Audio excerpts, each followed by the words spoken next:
He's telling you when you're leaving. I started walking that way. All right. I have a question. Okay, good to go. All right. Well, I want to thank you guys for inviting me in. My name is Molly Ashoff, and I work at ESU 8 in Neely. And Stuart is one of the schools in our 7-county area. I was actually just out there yesterday visiting with your teachers. And I will tell you my setup here. Like I said, we have moved into what used to be a beauty shop. And so we're sharing offices. And if you can see on the wall behind me, there's footprints and seashells. And this was the pedicure room. And so now it's my office. But or maybe you can't because we're blotchy, but there really are footprints on the wall.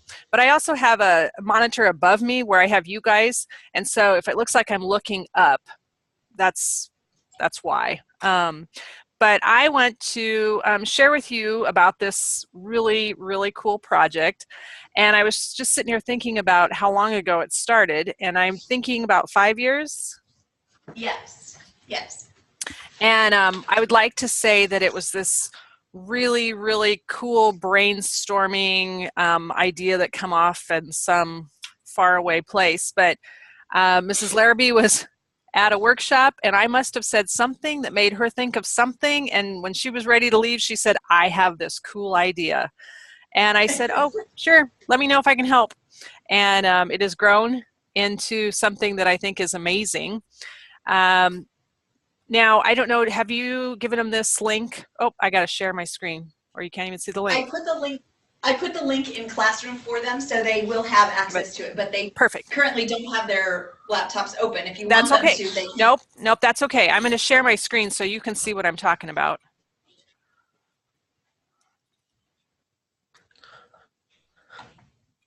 Uh-oh.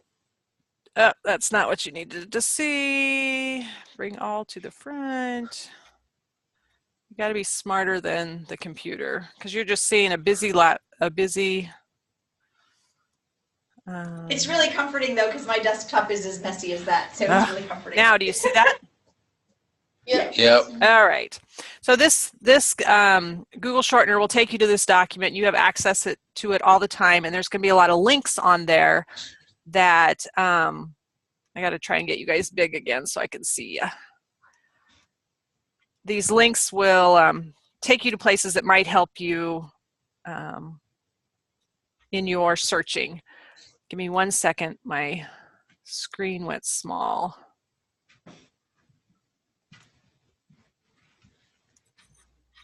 All right, well, that maybe is as big as I'm going to get you. All right, so I come across this. I was previewing a book for a colleague, and the very first chapter, the last paragraph, it said this. And I imagine it's big enough for you to read, but I just thought the impact, this is what it's like for you guys in your future when you get out there. Imagine if your next boss didn't even have to read your resume because they've already read your blogs because you have an online presence. And you get your first big gig because someone has seen the school projects you've already posted online, which made bells go off and me think of things for the future. And if you lost your job, but you have a network, you have so many contacts already created that losing a job is not a critical life event. It's just a step to something else because someone is there waiting to offer you another job because they already know you. So I think that just goes to show that this global project, making these connections, is really, really important. Also, Mrs. Larrabee, have you been to ISTE? I've not. I have not either, but ISTE is the International Society for Technology and Education. And about a year ago, they come out with these new standards for students. And this link takes you to all of them. There's 8 of them. But number 7 says that students should come out of high school as global collaborators, that they need to use different digital tools to broaden their perspectives, to enrich their learning by collaborating with others and working effectively in teams locally and globally. And what I've highlighted here, this is exactly what you're doing. You are using collaborative technologies, and we'll talk about those later, to work with others, including maybe your peers, but these experts or community members to examine issues or problems from multiple viewpoints. So you guys are right on. You're coming out ahead. And I don't want to discredit anything you do in high school, but I think that this project, this year-long project that you do, is probably going to be one of the most valuable things in 5-10 years when you look back, because you're not only getting rote skills like, you're learning math equations and things like that. You are getting life skills. You're getting interview skills. You're getting, you're building this network of people. You are doing research, which you'll do a lot of, but all of those are such valuable skills that will help you in the long run. So not only is it a cool project, but it's something that's going to benefit you for a lot of years. All right, so my question is, who's found a book already? I have three of them raising their hands. All right.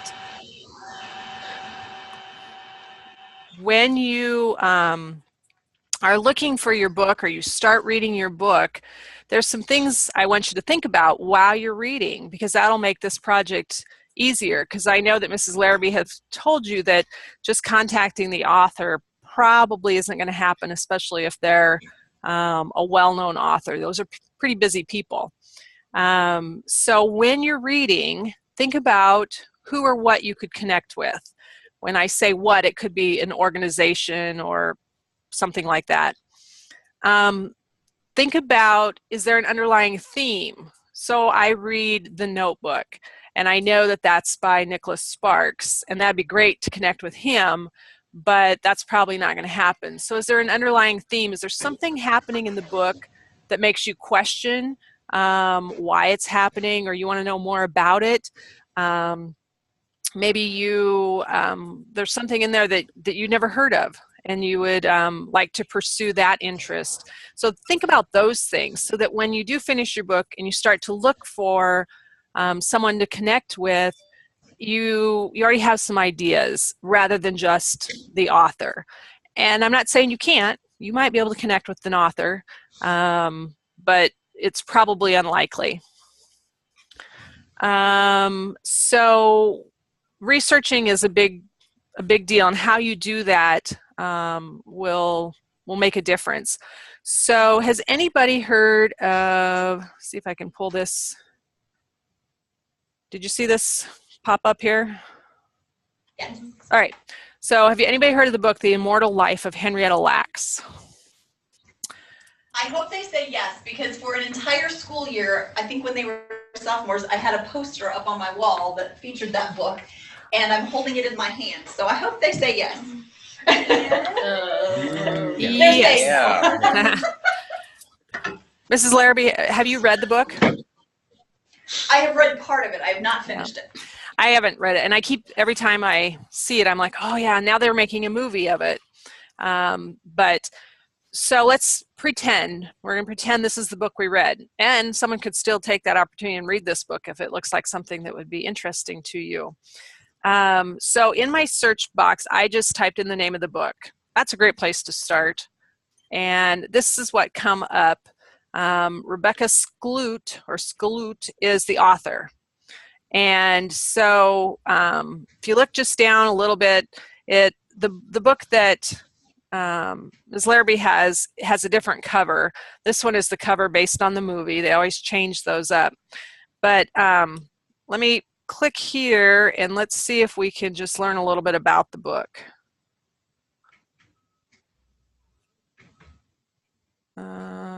There we go, about the book. All right, so I don't know how this might be a little small for you guys,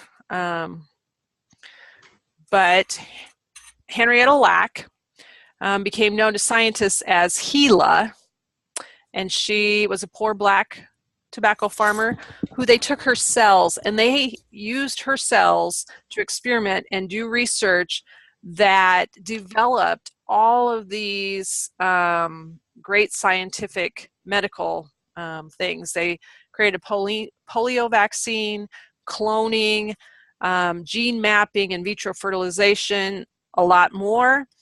If you continue on, the movie talks about The Extraordinary Journey from the Colored Ward of Johns Hopkins Hospital to the Stark White Laboratories with Freezers Filled with HeLa Cells. So just looking at these two paragraphs, I haven't even read the book, are there themes in there or things in there that you could research to try and find someone to connect to? What do you see in there that might give you an idea? There are a lot of things. You're not going to be wrong. Just Yeah, shout out. just shout them out. I'm sorry, I didn't hear that. Like a scientist that is learning on like cloning and stuff like that. All right, so cloning right there. I think that would be, and we're probably, let's just Google it and see what we get.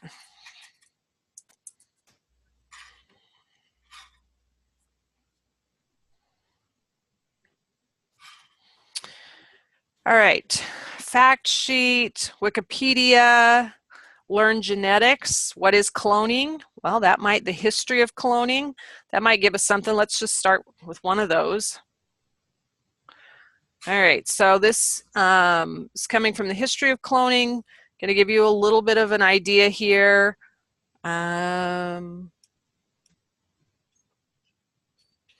I'm looking, oh, here we come. Do you remember what the first sheep that they cloned, what her name was? Anybody? Dolly. Dolly, yeah, great. All right, so I'm just going to scroll down. So if this, I didn't read it, obviously. So this comes from the University of Utah. If you can see right down here, Genetic Science Learning Center. So let's say I want to pursue this and maybe talk to someone there. I'm going to click on this and see if it leads me to an email or an address. So it tells me about, oops. You've been filtered. I think so. That even happens here.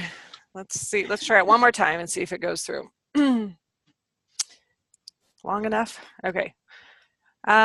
So it tells a little bit about the Science Learning Center here at the University of Utah. And if this is something I'm interested in, I mean, I'm going to spend a little bit more time on the website, seeing if it looks like they could answer questions about cloning, if they've done cloning. So then look, right here it says contact. So we're slowly going. Right here, there's physical information. There's a phone number. There's not an email, but there's a start. So I could make a cold call. Can you shut that door for me? Sorry. Sorry, guys. Like I said, we're in close contact here. Thanks. So I could, if you've got time, I could write them a letter. I could also go ahead and call. Making a cold call sometimes makes you a little nervous because you don't know anybody, so I would think about what I'm going to ask them ahead of time. But maybe I could find someone or a person's name. If I looked here, oh my goodness, here's current projects, and maybe one of these looked like what I was, focused earth science resources for students and teachers. That's not anything. I'm trying to find a person's name or email, nothing there. But as I went, look here, it says our team. So I continue to look on this website, see if I can find anybody that I can email. Sometimes emailing is easier than just a call. So here is the Director of Genetic Science and Learning, Dr. Stark. And here's the assistant. One of these might be a great place to start. So I'm going to look here and I'm guessing we're going to get an email.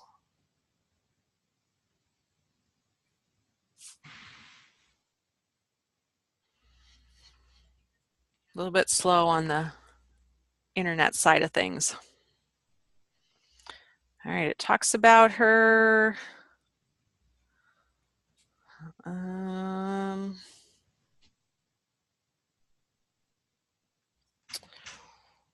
Well, oh, there we go. I'm keep going a little farther. Oh, still no email. So if this was the case, you would probably have to do a cold call, or there's a fax number. You could type your letter out and fax it.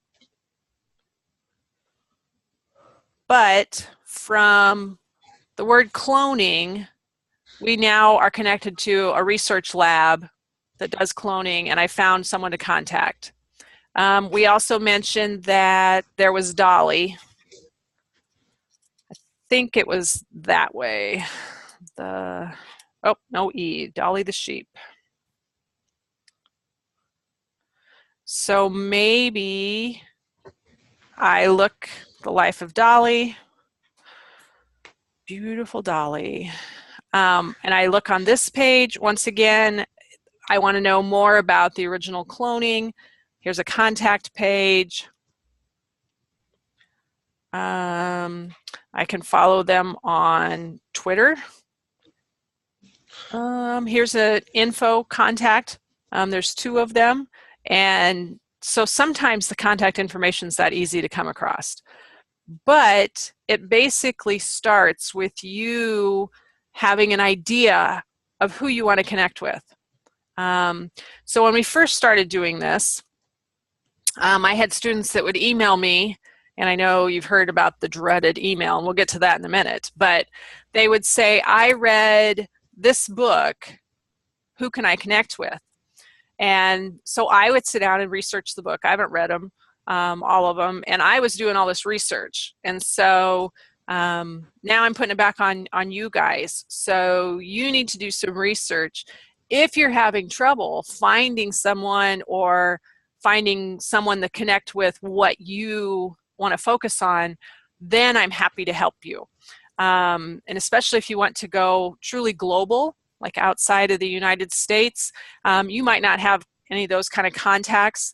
I don't know that I necessarily do, but I can put it out to people I know that have greater contacts than me, and we can try and find you those kind of people. Any questions so far?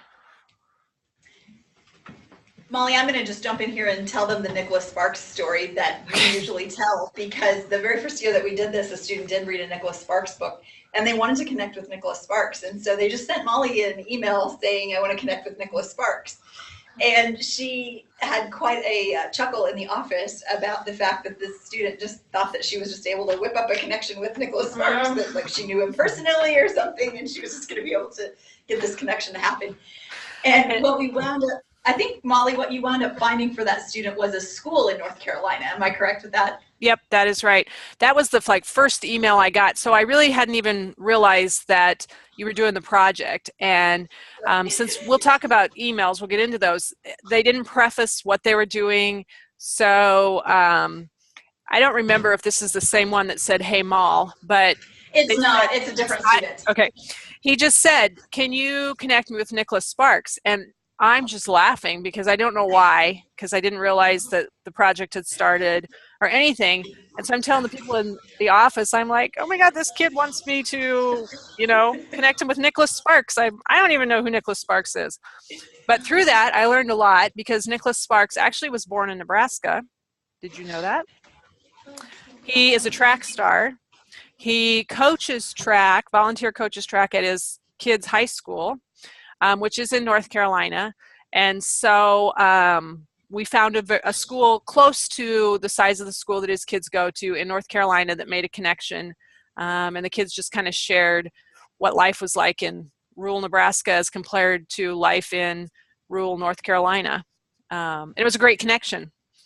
But it was, but we did have some difficulty with that, and I'm going to warn you about that as well, because they were in a different time zone than we were.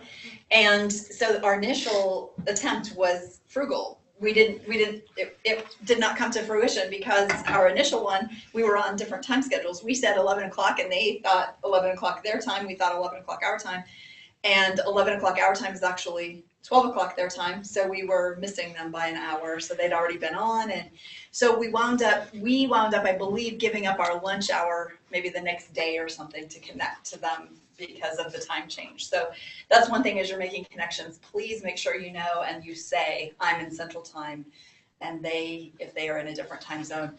last year when we connected to South Africa, it worked out well because the time change worked so that it was like mid-afternoon for them when it was early morning for us. So it worked out well. So just make Yep. sure you know that the time change is a big deal. Yeah, yeah, and that's something you have to work out. And so anytime you write a time, if you, even though they might be in our time zone, just write CT, Central Time, behind it. They'll know for sure. But yeah, so I still don't know Nicholas Sparks. However, my sister has got his autograph in a book, so she met him once because he come to Nebraska.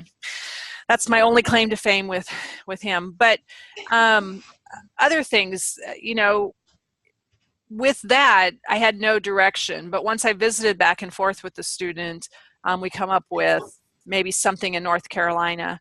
And so I'm just asking that you're more than welcome to contact me, but I'm going to first ask you who you've tried, what you've, you know, researched, who you found, those kind of things. So be prepared either to tell me that you've tried and exhausted all your resources, and then I'm happy to do a little investigating and trying to find something for you to help you do that.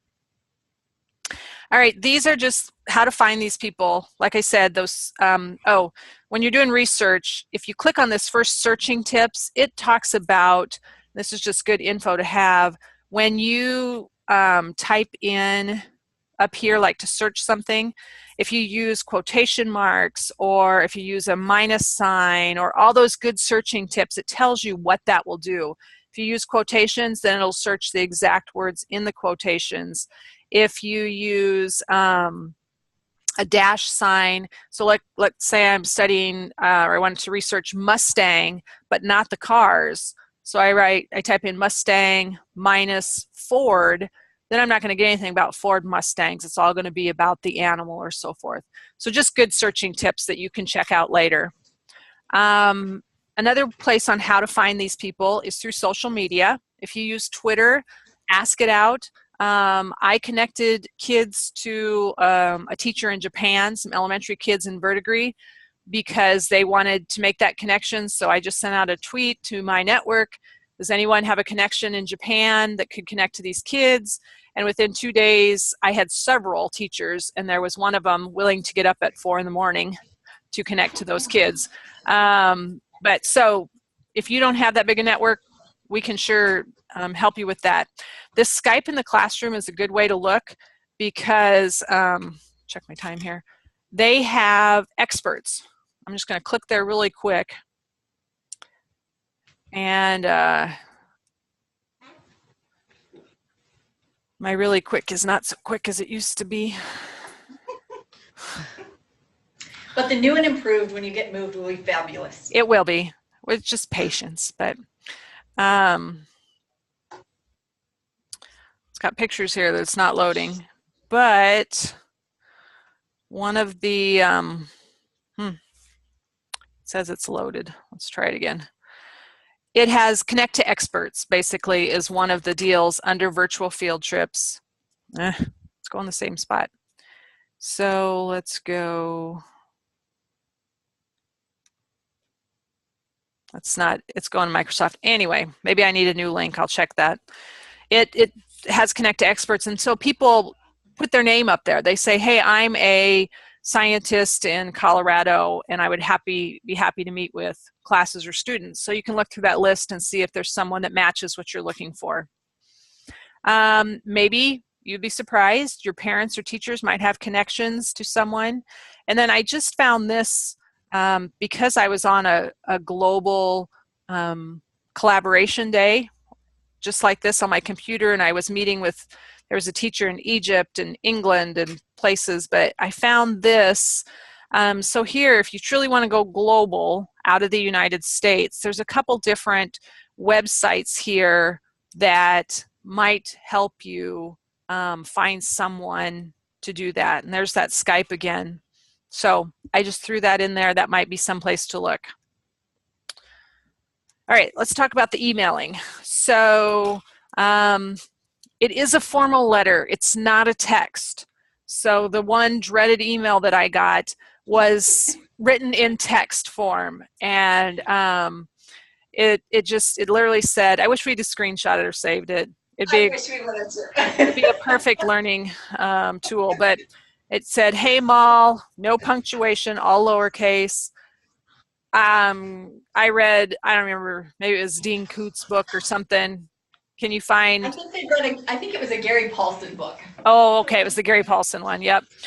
I read a Gary Paulson book. Can you find someone for me to connect with? Todd. I don't even remember the kid's name, honestly. I know Mrs. Larry does, but I don't. Yeah. And so no punctuation, all lowercase, and you can add in on your side. On my side, I thought, huh, but do you want to, how you felt about it was a little stronger. Well, as I was walking around, it was in the lab over there and it was at the pod. And so as I was walking around behind the student, I saw that this email was being written and it said, "Hey, Mall," and I read this and, "Can you find me someone?" And I was just stepping up to say, "I think this needs to be in a different format." And the child hit send. And immediately I just went, "Ugh!" And I know that I vocalized that because the kid was like, "What?" And I'm like, "You can't send an email like that." You know, and you just send it to someone you don't even know, because we had not done this with Molly at that point. We were still just I was just giving out her email address and people were contacting her afterwards. And so there was you weren't meeting Molly at all. You weren't even knowing she was at the service unit, that kind of a thing. It was just, here was her address. And I was just horrified and I was like, I want to just take that back. But then in the office, when she received it, and you could jump in there with your part. Well, I mean, I just kind of laughed and we talked about it again. We weren't quite this close in office spaces, but I had another coworker and I kind of laughed and we talked. And so I believe that Corey came out the first year or that year, maybe even, and talked about etiquette, computer, online etiquette. Did he? I don't remember that, but he may Maybe have. not. I don't remember either. But we discuss it. So, you know, even though you send it to me, if it's something that's learnable, I share it with my colleagues. So. Yeah, so that student became kind of famous around the ESU offices. Yeah, another one. And Molly has told me several times that even her good friends don't call her Moll. Yeah. So it was like, not only are you not a good friend of mine, no, and I don't care if you call me Moll. That's beside the point. But it's not a text is the whole point. This is a formal letter. And I would guess in elementary school, you had to write formal letters in your handwriting when you first learned about them. And fortunately, the internet and email makes that a lot easier. But it is a formal letter, and you need to be very professional. And here's my points here. You also need to be brief and to the point, because these people are probably busy people, and they're not going to read this whole long, 4-paragraph letter because you're reviewing the book and whatever. It needs to be short and to the point, but it also needs to include all the pertinent information. So you need to not just tell me or whoever you're writing to that you read this book. They might not have read the book, but tell them you read the book, maybe a short 2-sentence synopsis of the book, but the theme or something in the book, like in this case, I read this book. I know that Henrietta's cells were used for cloning. I see that at the University of Utah, you guys study cloning and were very instrumental in the cloning of Dolly. I'm wondering if my classmates and I could make a connection to you or someone at your university. I would like to do this through either a phone call or some online format like Skype or Zoom or something. And then maybe a time frame and so forth. So it's short to the point, but you have all the important information. So when you finish it, also you need to make sure you have your complete name and your email address. Even though the email address is in the top, you still need to include it down below. And I think we added this last year. I put this, proofread your email before you send it. Just, yeah. But which is good. And you can have someone else proof it also. But also, Mrs. Larrabee wants to be CC'd on every email, and I'll show you that in just a second in case you don't know how to do that. So here, I'm going to jump in here just a second, Yes. Molly, but the reason that the CCing came in was because there were some adults who were receiving emails from the students and they then wanted to get my email address. So if I'm already CC'd into it, they already know that your teacher is in this link and they've seen that I'm receiving the email also. So as you're sending it out, send it to me and them, and that way we're all in the circle together. All right, so see if I can get my Adobe Flash Player to load this here quick. This here is just, it's called Netiquette, which is on the internet, etiquette on the internet. If this picture comes up, I'm just going to show you a picture of an email and then we'll talk just briefly about what you need in it. All right, so you know you have this information up here and they have your email, but like I said, you still want to put it in the rest of your email. I don't know if that one has a CC on it, so maybe it's not a very good one. Scroll, scroll, scroll. Let's just go to an email. So, not sure I have my email up.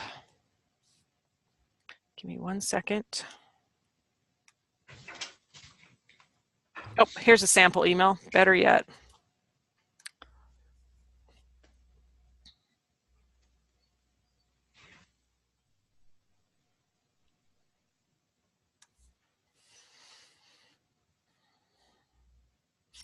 All right, so, oops, did not mean to do that. Let's do the plus sign, get a little bit bigger here. This was sent, don't touch.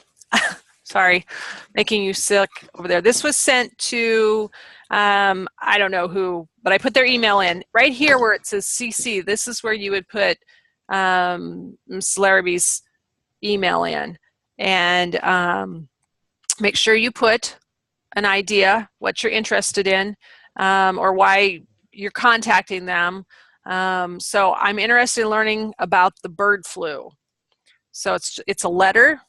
I address the person, Dear CDC, which is Commission for Disease Control, I believe. And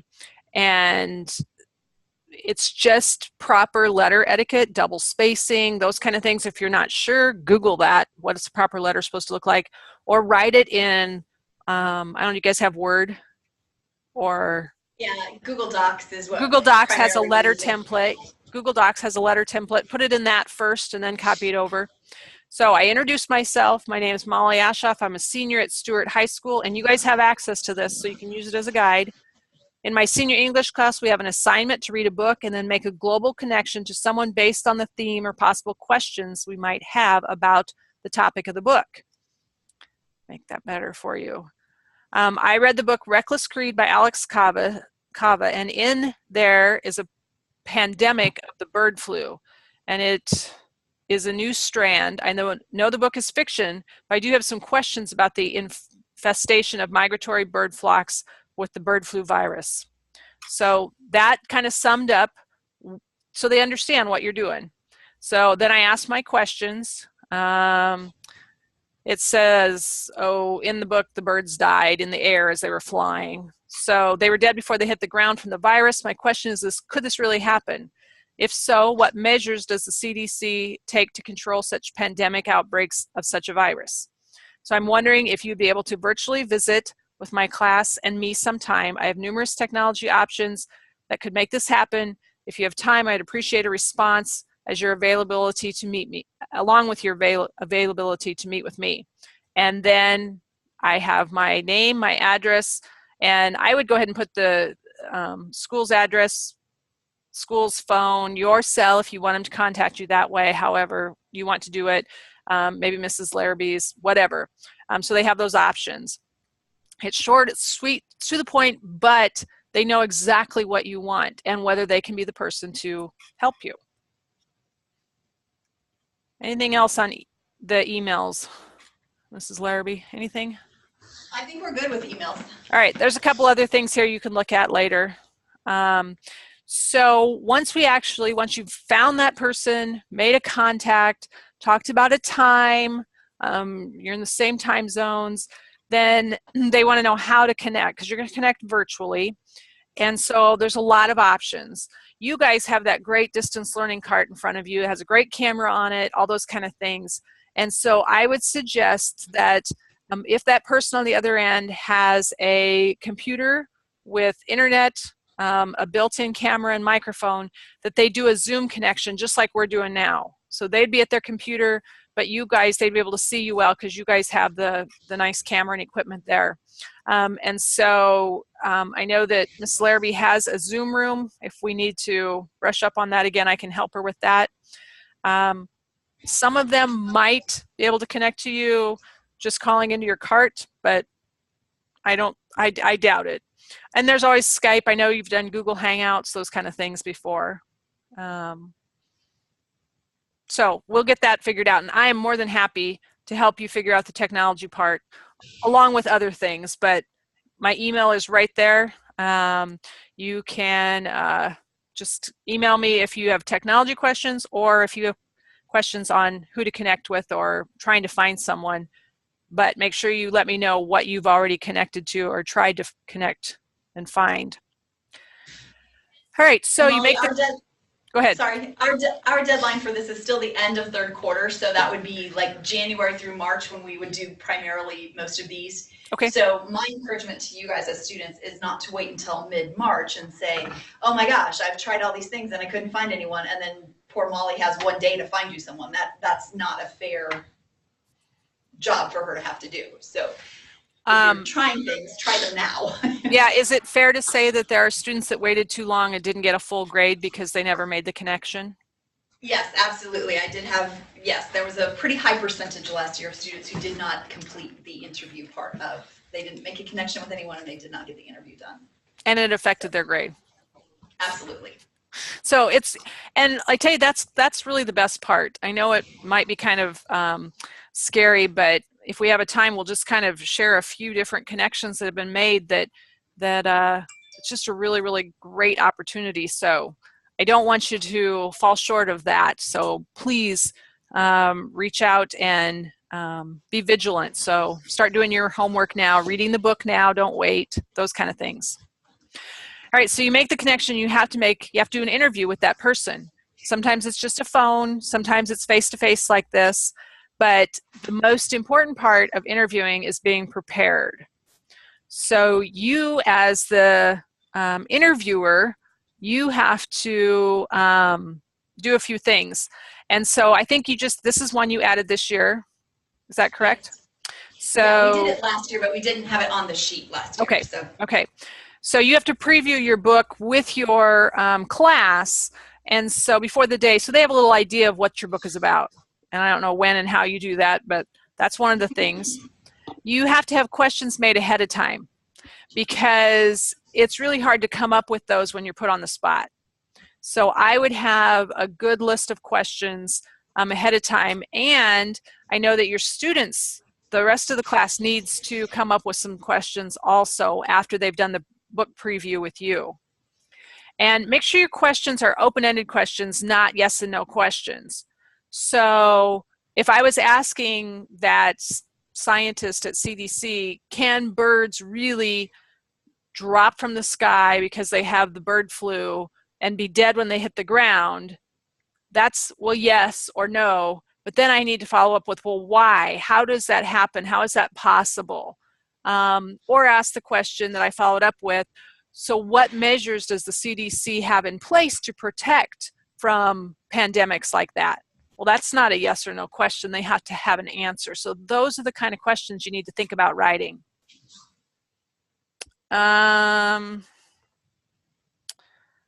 Anything else? Oh, it's not a bad thing to practice. I do this kind of thing a lot. But one time I know you had a student that, I'm going to hold my computer up and try not to make you sick, was holding his computer like this, reading questions, not realizing that the poor person can't see anything, you know. And so, right. So you need to think about those kind of things just a little bit, so that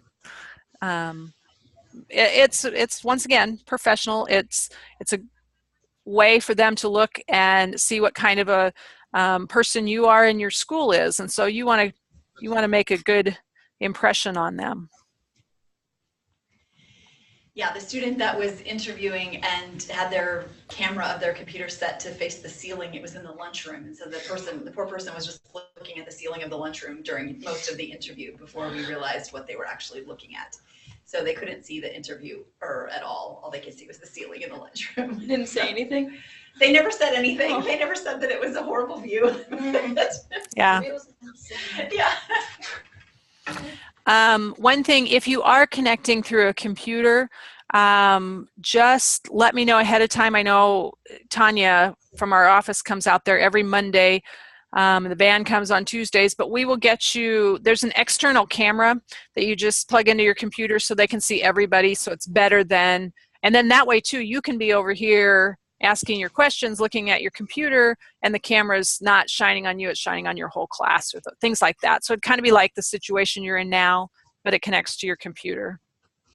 Let's see, checking my time here. When you're asking questions, it's really important because a lot of times you're focused on your list and you want to ask your questions, but you're not listening. So it's really important to listen, because that person might, in their answer one of your next questions. And there's nothing more, I don't know, short of embarrassing or frustrating for an interviewee or for the rest of your class when the interviewee looks at you like, I just answered that in the last question. So you need to really be good listeners. That's part of being a good interviewee. And I have a quick little video, and I want you to watch the interview. I want you to look for or listen to the questions they ask. They're not just yes or no, or if they are, they follow up so they can explain. And watch the body language of the interviewees, the people asking the questions, and watch their eye contact, all those kind of things. Even though you can't necessarily be that close, like these interviewees are in the same room, you can still have that same good body language. So let's quickly look at this. Am I correct that we get out at 10:45? Correct. Okay. Oh, I should have had this loaded. Okay. So this lady, she is a Nobel Prize winner, Nobel Teaching Prize. She got the Nobel Prize of Teaching. She gets $1 million. There are some things I don't necessarily agree with her to the end, because she talks about maybe public education isn't that great, but she is in New York City or something. But so it's not necessarily the content, it's the interview, the process that we're looking at. Come on.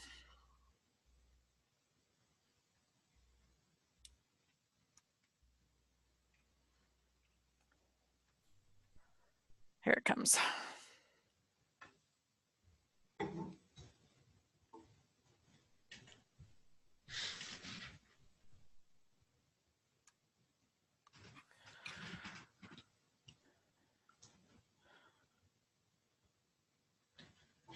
Do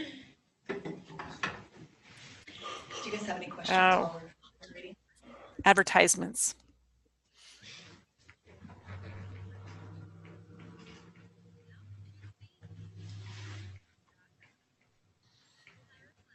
Molly, does that ad blocker extension, does that work on the videos like what you're looking Does the at what? this year? Does the ad blocker extension work on like the videos like you're looking at right there? I was just at a workshop and heard about ad blocker. Okay, I'm sorry. I muted you and I didn't mean to. What did you ask me? I said, I was just at a workshop on Friday and learned about ad blocker. Would that block those videos, the ads inside that video? I think so, because that's a Chrome extension, right? Yeah. And this is through Chrome I'm watching this, so I believe it would. But Okay. all right, here's our interview, and like I said, we'll just watch a little part of it.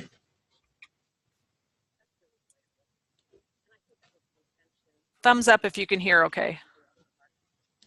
We hear nothing. Oh. Why does that not come? Oh, hang on one second. I know why. You hear nothing. We hear you, but we hear nothing. Yeah, I know. I'm trying to find, I've lost my controls. That's what happens when you use a double screen. It's gonna be an anarchy. There it is. Okay, so I need to change my Okay, let me stop share for 1 second. Excuse me. Molly, one of the students just asked me if you do this with other schools or if it's just with us, and I am assuming that I'm the only one doing the Global Book Report project. Am I correct in that? That is correct, but I talk about it all the time. So I make reference to this project that you guys do in almost every presentation I give about making connections and where kids should be nowadays. So you guys are really on the forefront here. Let me try this really quick. Share screen.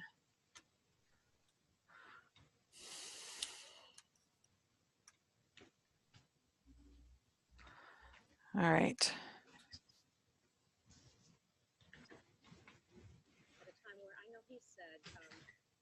Are you hearing it now? It's very soft. Okay. Better? Still very soft. Okay. My work has been in the area of literacy, especially. Okay, we're gonna try one thing. I'm gonna take this off. Sorry, Tina. Okay. Now. Teaching, writing, and reading. Better? And for 40 years, my students have chosen the topics they write about, and they've selected the books they read. That's so important. And they have time in class every day to practice writing and to read. So they read 40 books a year on average. They finish 21 pieces of writing on average across a range of genres: essays, reviews, short fiction, poetry, memoirs. They are authentic writers and readers. They write and read the way that you do. Yeah. And because they do, they know what writing and reading are good for. They become skilled, fluent, passionate writers and readers with never an exercise. Look at where all of their eyes are. Okay. Now, if I looked out at you, are all of your eyes on me?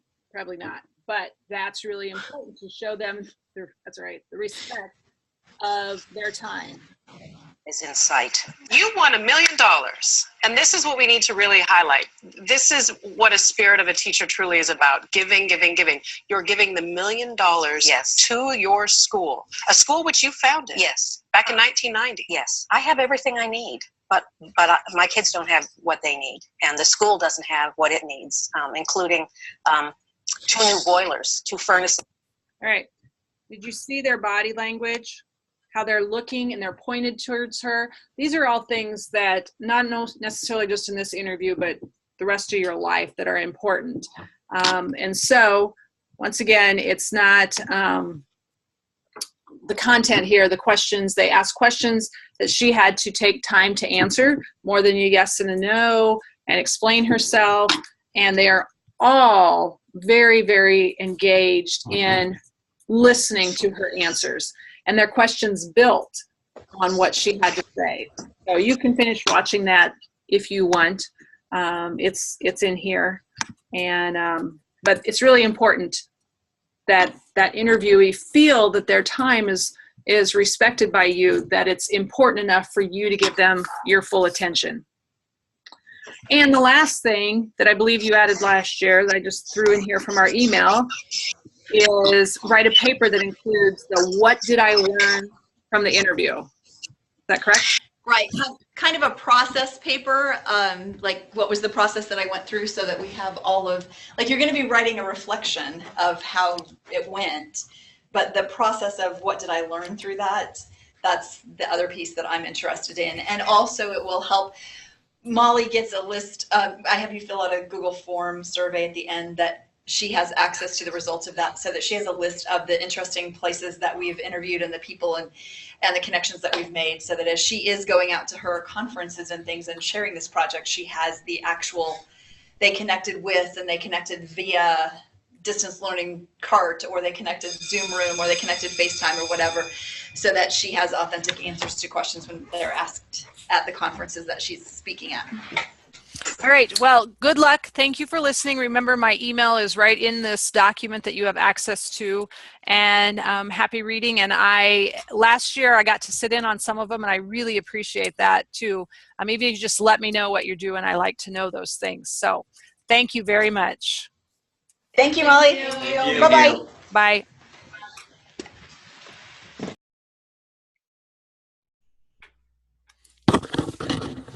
Sorry, I couldn't figure out how to make that work.